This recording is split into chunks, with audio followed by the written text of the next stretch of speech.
So we have a stranger that found out about you, usually an ad. That's the most scalable way. Now they've purchased. Now they have all these questions in their mind. But the first 14 days, practically speaking, is where most churn happens. So if you don't take these 14 days seriously, you've lost them. You're listening to the Keep Optimizing podcast to increase your traffic, improve your conversion rates, and grow your profits. Hello and welcome. I'm Chloe Thomas, the host of this e-commerce marketing focused podcast. If you're not familiar with our format, every 5 episodes, we switch our focus to a different marketing method. It could be email, it could be SEO, it could be meta ads like we've just done, and we pick up from wherever we were last time we covered it. And in each episode, and we release a new one every Wednesday, I interview a different expert to explore the latest advice on making it work for you. Before we get into our new topic and talk to our new guest, I've got a huge thank you to say to Raul Galera from Referral Candy, who gave us the intro to this guest. And you are going to be really pleased with Raul too, because this is a brilliant guest. So at the moment, we are spending 5 episodes exploring a brand new topic. I know. Can you believe we've never done a whole dive into retention before? But we haven't. We've talked about it a lot, but we haven't done a series of episodes dedicated to it. So it's very cool to be righting that wrong in a year where I know a lot of you have got retention high up on the to-do list. So in this episode, we are kicking off with kind of a mistakes to avoid, I suppose, episode. A key mistakes to avoid, key things to do with someone who is an absolute genius at building retention for big 8-figure, 9-figure e-commerce brands. Super interesting. I learned a lot, had a lot of fun chatting to today's guest and made a huge pile of notes for myself. So I know you're going to like this one. Do make sure you listen right to the end of the episode because you don't want to miss his quickfire insider tips. And I'll be sharing my take on it all and outlining a couple of other ways we can help you improve your customer retention this year. So stay tuned to the end, everybody. Are you drowning in retention tactics and Klaviyo flows, but still can't prove with certainty which ones actually bring customers back? You are suffering from the retention clarity gap. Brands like Health, Heights and Kilo Health trust Yocto to fix it. Yocto help you go from we think it's working to we know it's working, so you can finally prove your impact. Head to keepopt.com/Yocto to get a personalized retention playbook that actually makes sense to your execs.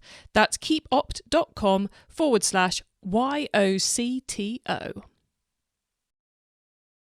In this episode, I'm chatting with customer retention expert Thomas Lalas.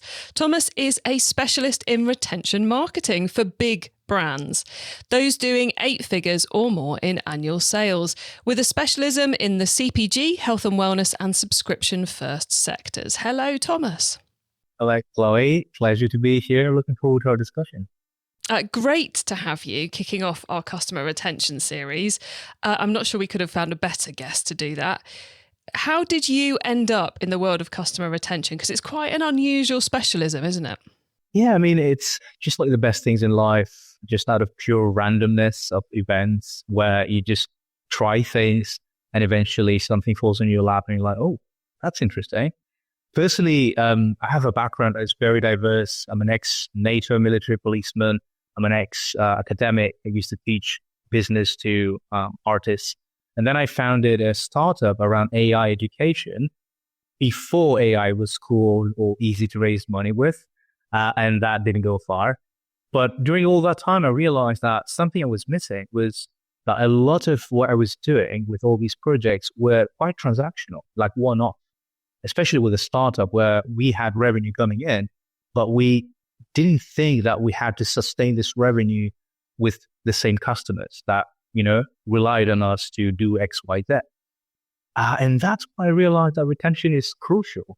And once I decided that it's about time for me to start offering my skill set and my years of experience as a freelancer, now as a fractional director of retention for big companies, I realized that, retention is the one key area where a lot of businesses have a leaky bucket. And I started studying, from scratch, and I started correcting my own mistakes. And eventually here we are. Yeah, and I think it's a great time to be in retention because it feels like everyone's now focused on retention, which means lots of new people are coming into this space. So what are the mistakes you see people making when they're starting off on their customer retention journey in their business? First of all, let me say one thing. It seems that a lot of people are coming in when it comes to retention, but I don't think so. Actually, I believe most people that say we are a retention professional, a retention agency, they actually are just an email or SMS agency or professional. Email and SMS doesn't mean strictly retention. It's a tool that can help with retention. When I see people just talk about email stuff and they put retention in front of it, I cringe. It's a sneaky feeling that it's just the wrong definition. It's like a buzzword, right? So retention is definitely not just email or SMS, just this distinction. So there are a few things, like there are hard lessons of mine that I realized that a lot of businesses also make mistakes. And the first one is that for a brand to have really strong retention, you don't just need to have a strong product or a strong retention system or even branding, but the frequency that people use the product is vital.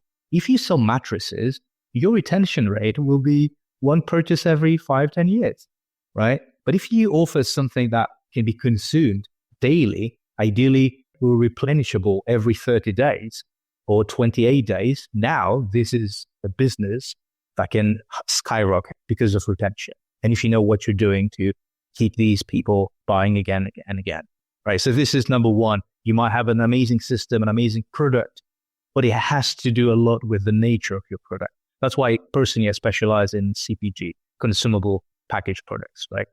So, Thomas, on that front then, the mattress and the kind of the vitamin replacement, that 28-day cycle are at the two ends of the spectrum.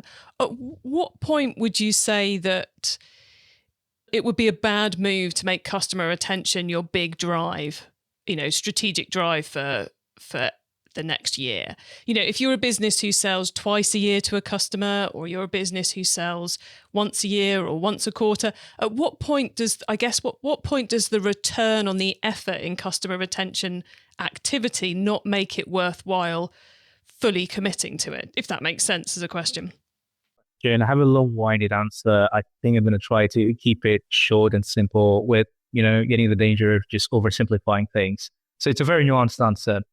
What I would say, if you are a business that just sells something that people have to buy every few years, I think what makes sense for these businesses is to add more products that are consumable, or digital products, or something that people can use again and again. So you basically reinvent your business. Otherwise, you're just relying on one-off purchases and there's no customer loyalty.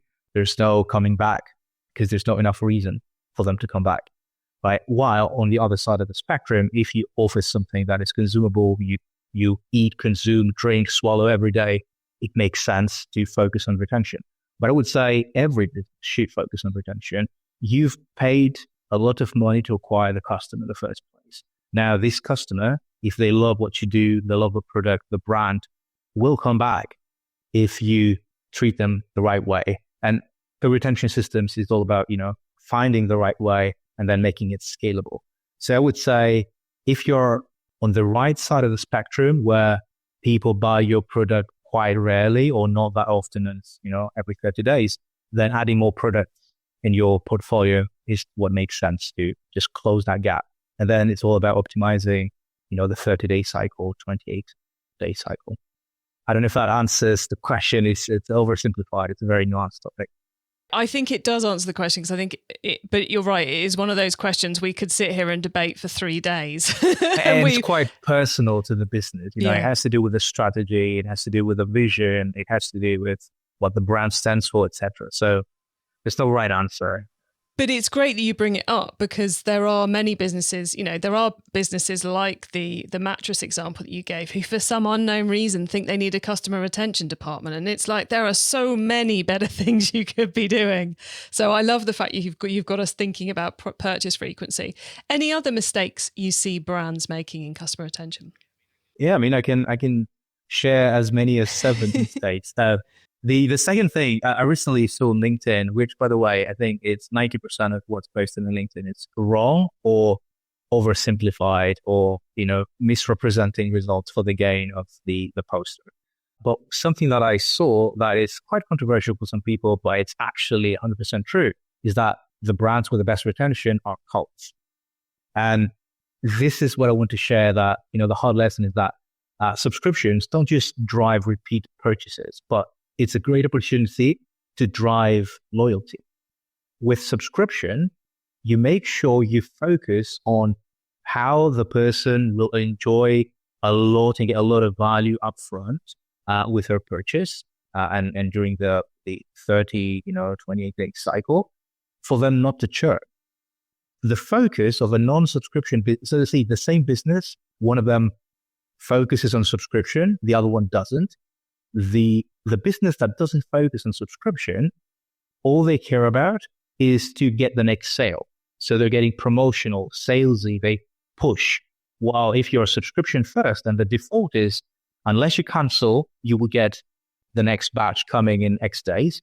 You focus on building a community, a cult, as I like to say, the lifestyle of the person, the identity building, where people identify themselves with the values of the other buyers, and that creates a community, and then positive feelings that you want to associate with your product.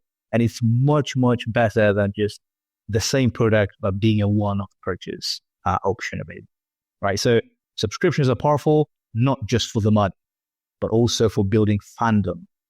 I think, again, I'm really pleased you've brought that kind of idea of the cult and the fandom up, because I think, and like you were saying earlier about thinking, oh yeah, we're going to do some email and then we'll have retention done. It's like, actually, it's kind of like it's like the chicken and the egg thing. Which came first? Do you get subscribers because you're building loyalty, or do you get loyalty because you're selling subscriptions? And I think often businesses, you mentioned subscriptions, so I'll go there, but often businesses see the end of their retention strategy being, they've signed up to a subscription, tick, well, let's go and work on something else.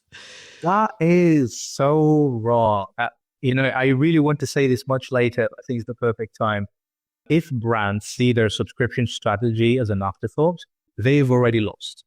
The way that I see, and that's what I do with my clients, the subscription strategy is an extension of the product itself. And I can explain why. But the things that I personally offer during the subscription period for the buyer, they're often added value that could be a part of the core product. The core product could get so much value from what a brand can offer post-purchase that is usually unannounced, that you can actually add it in the product page and say you get all these extra things with your subscription.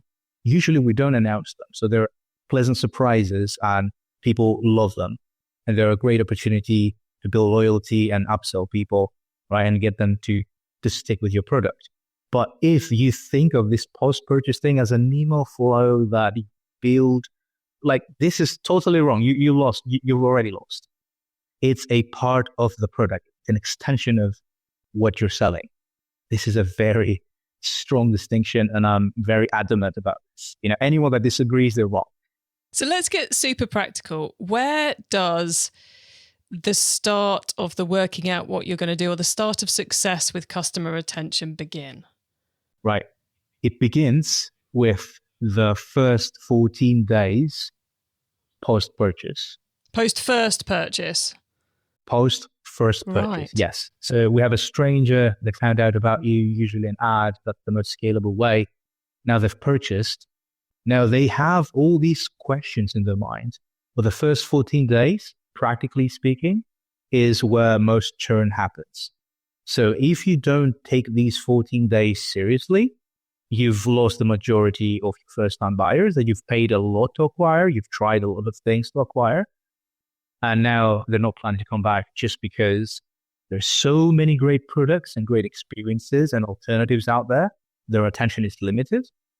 And if they don't remember you and love you from the start, you've lost them. Just like in the show Mad Men, it says the moment you sign the client, that's the moment you start losing them. Mm-hmm. Right? It's the same thing with the actual buyer. The moment you acquire the buyer is when you start losing them, unless you deliver something exceptional in the first 14 days. And again, you can lose customers anytime, month or of the year, etc. But the first 14 days, you will lose most of them because they will cancel, they will decide that this is not for me, etc.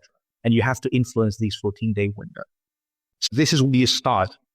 Yeah, what do we do in those 14 days? I mean, obviously, we make sure the parcel gets delivered well and that customer service doesn't drop the ball. Yes, we make sure that this goes well.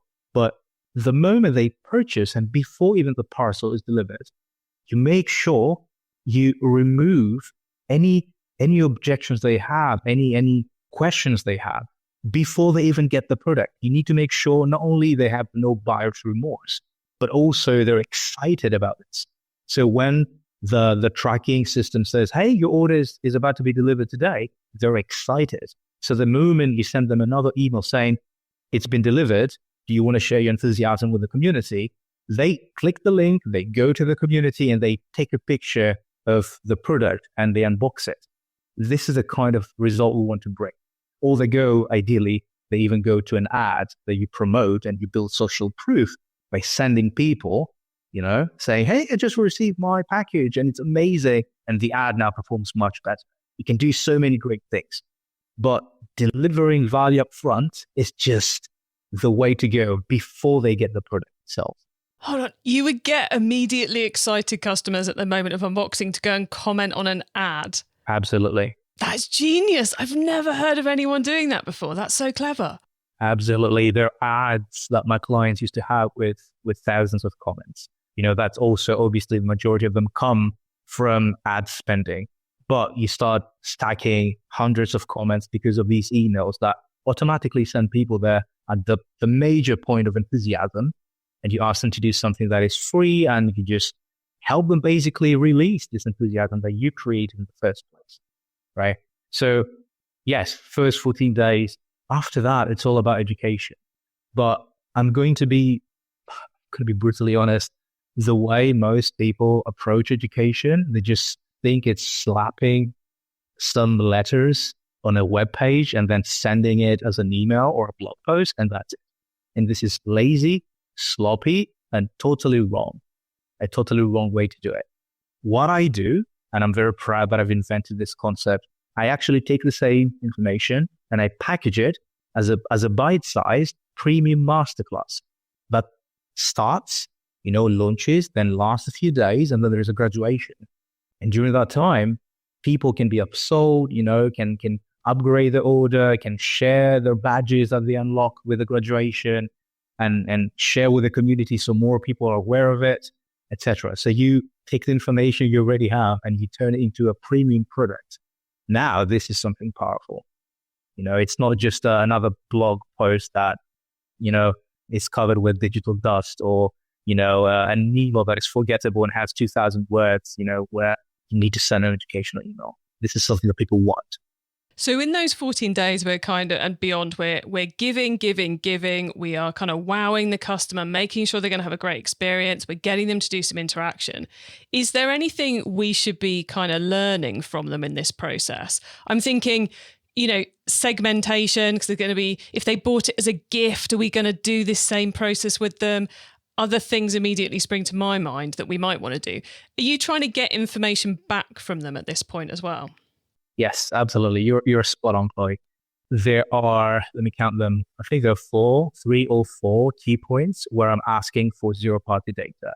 So I'm asking them key questions.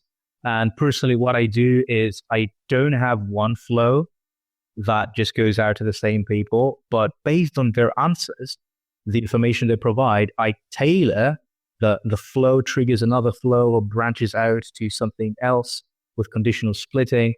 And eventually you personalize their experience. So there are a few people that get the same flow after their first 30 days of purchasing. Usually just branches out or triggers something new based on their responses. And this way, You can upsell a different thing. You can predict even the retention based on all these engagement and all the key moments. And right now I'm building and working with somebody to build an algorithm with machine learning that basically takes all these data and then will eventually predict in a dynamic way whether you're about to buy again or based on historical data, you're about to churn, right? And then you personalize the flow even further. Right now I'm doing this for every brand. I'm going manually and identifying all these patterns. So then I'm building buckets that are pretty static and they can change anytime.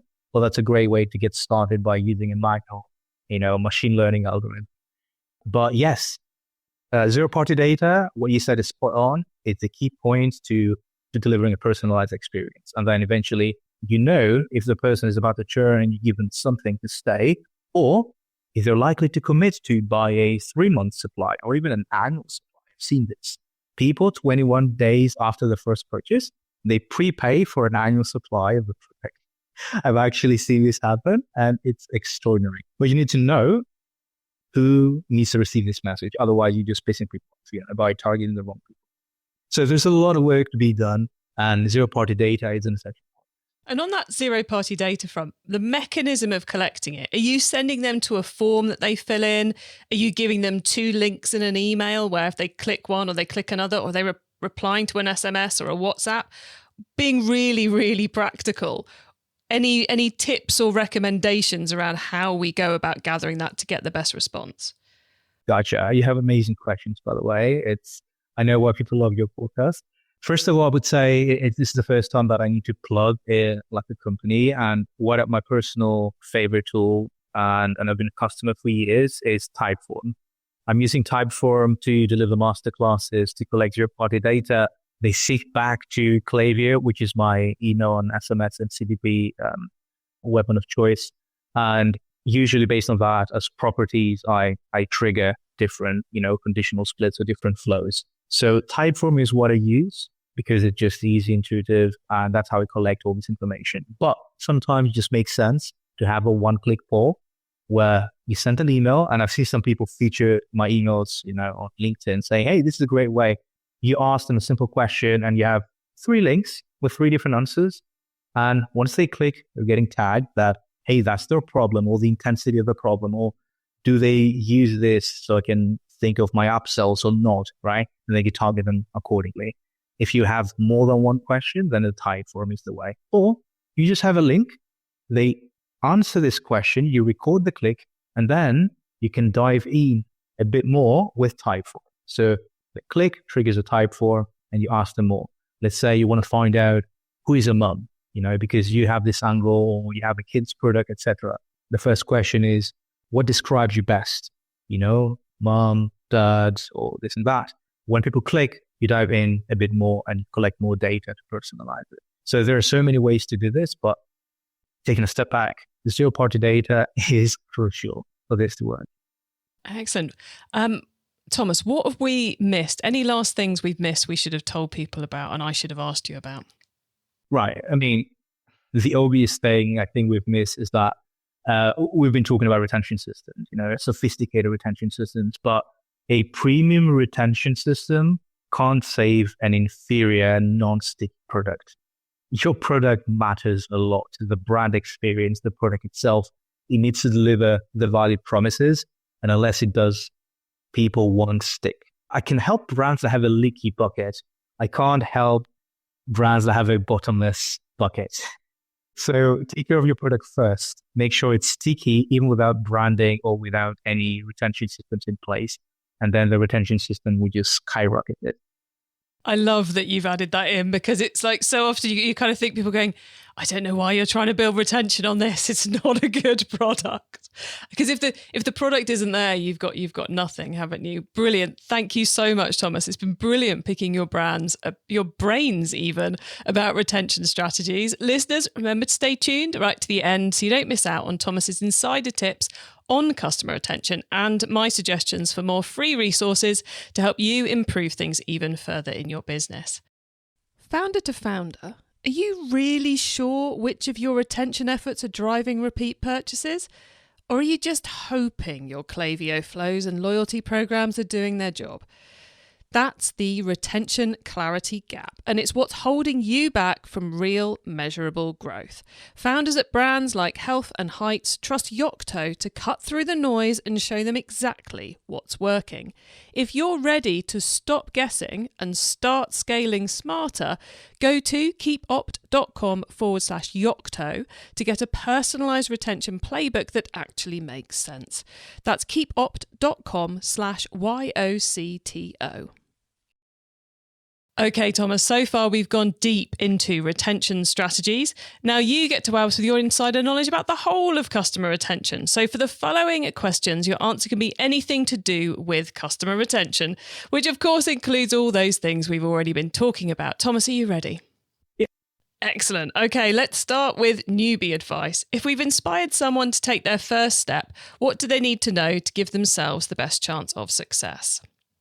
Okay, so for new brands that want to fix their leaky retention, I would say build the retention system first, because this way, all the money you've spent on ads and all the new customers you've acquired, you actually hold them for longer. Don't wait to become a 7, 8, 9-figure brand to focus on your retention.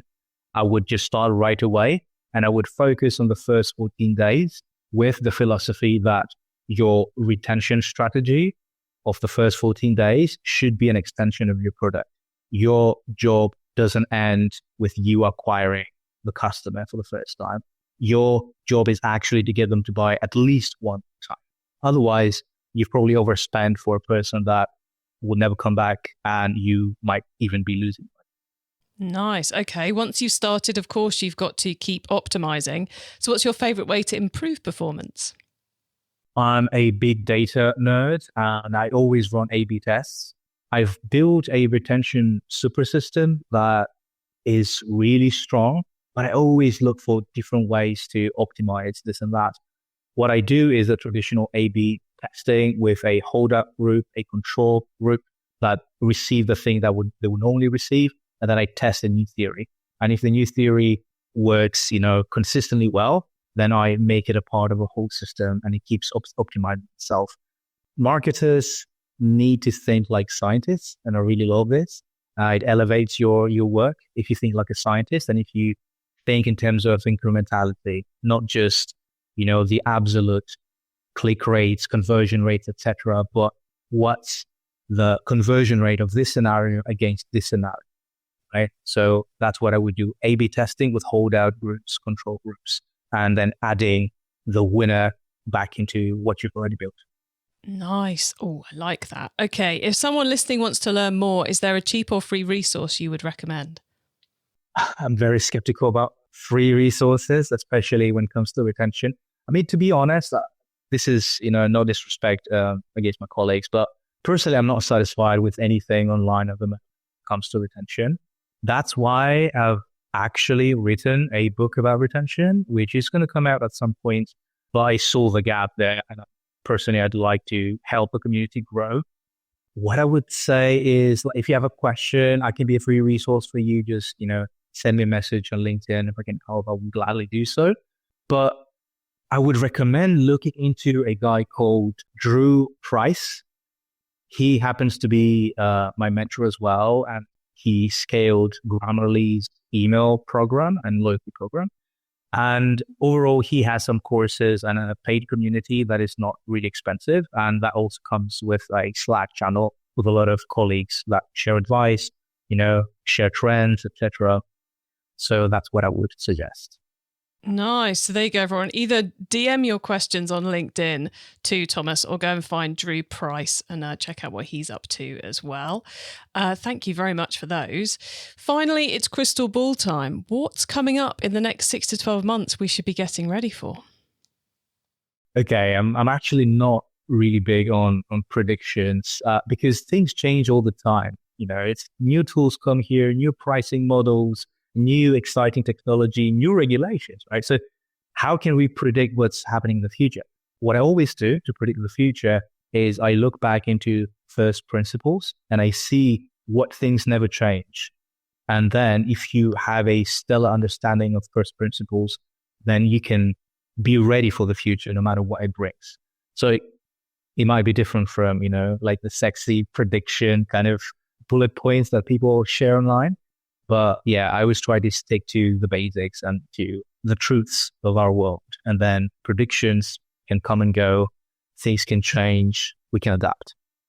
Spoken like a true retention marketer. Thank you so much for that, Thomas. We are very nearly now at the end of the show. So could you please let the listeners know where they can find you and get in touch with you?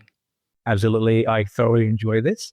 If you want to get in touch with me, you can find me on LinkedIn right now. As we speak, that's the only place you can find me. I have no website, no book yet. So hit me up on LinkedIn. Let me know if you have questions. I'd love to. Awesome. Thank you so much for being on the show, Thomas. A perfect way to kick off our customer retention mini-series. So thank you so much for being here. With a perfect host. Thank you so much for having me.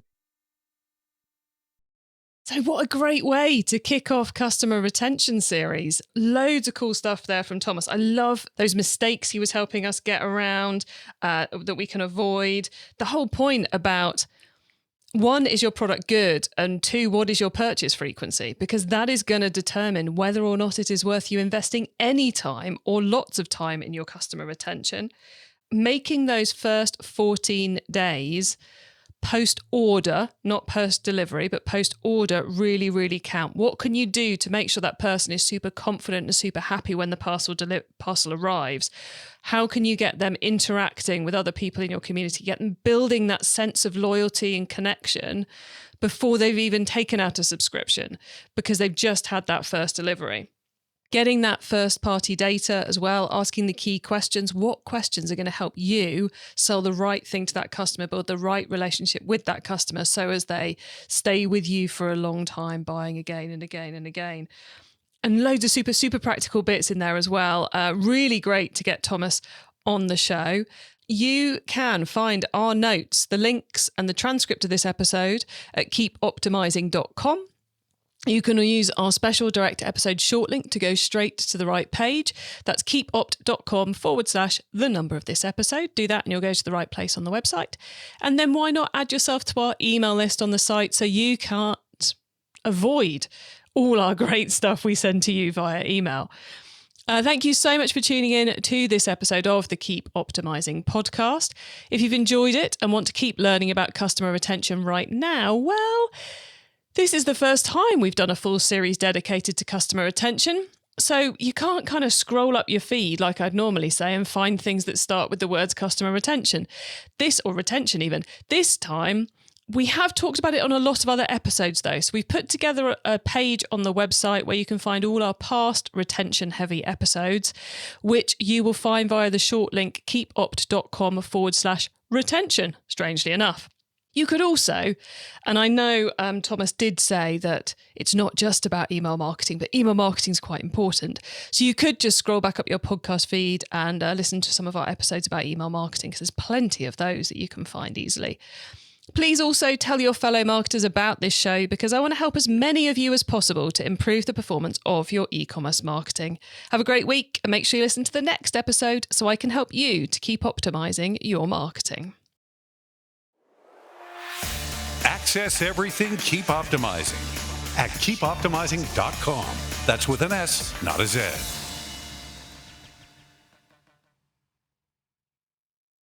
Fix your retention clarity gap now. Get your personalized retention playbook at keepopt.com/Yocto.